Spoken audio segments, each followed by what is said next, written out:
Let us pray.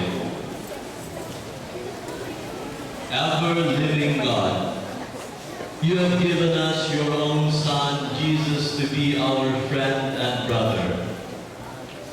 May we never drive him away from our hearts.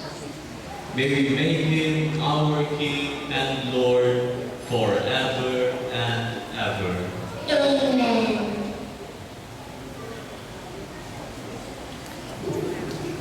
Please be seated for the word of thanks. Thank you, dear Mother and Father, for giving us life and helping us grow.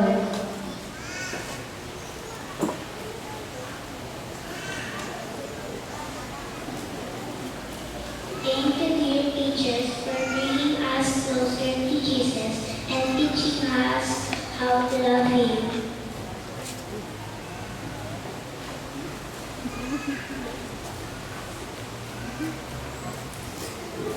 Thank you, everyone, for making this day such a happy one.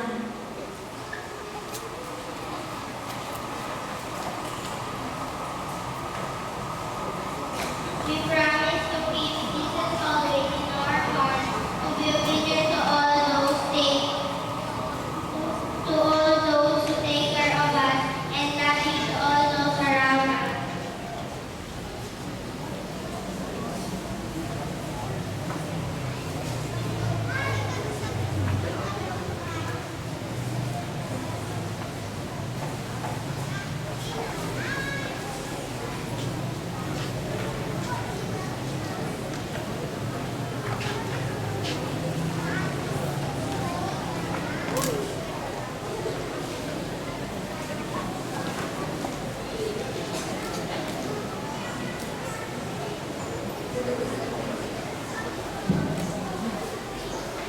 Please stand.